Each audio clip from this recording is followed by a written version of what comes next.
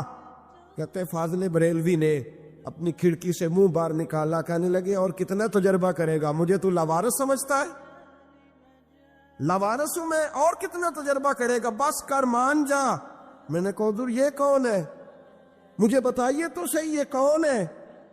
تو کہنے لگے میں نے ساری زندگی رسول اللہ کی عظمت کا دفاع کیا ہے, ساری زندگی غوث اعظم کے نعرے لگائے ہیں. ابھی تو یہ مدد صرف غوث پاک جیلانی کی بھیجی ہوئی ہے, ابھی تو غوث اعظم کی بھیجی ہوئی مدد ہے. مولا علی ابھی پیچھے ہیں, 2 جہاں کے محبوب ابھی اس سے پیچھے ہیں, وہ تو ابھی پیچھے ہیں, پیچھے کھڑے ہیں کہ ضرورت پڑی تو ہم بھی تیار بیٹھے ہیں. او بھائی آج رواج ہو گیا ہے, رواج. میں نے 2-4 دن پہلے بھی کہا تھا, لوگ کہتے ہیں نہیں کوئی نہیں ضرورت, سامنے سارا کچھ نظر آ رہا ہے. او خدا کے بندو یاد رکھو, نسبت ہے بڑی چیز, جانے تو وہ دو میں. اگر کسی کو نسبت میسر آ گئی نا, نسبت, خالی دامن ہی مل گیا, تیرے ہاتھ میں کچھ ہے تو ہونی چاہیے نا. خالی دامن ہی تجھے کسی کا میسر آ گیا تو بچ گیا. اپنی نسبتوں کی حفاظت کریں, ان کو مضبوط کریں, ان پر محنت کریں, ان پر توجہ رکھیں.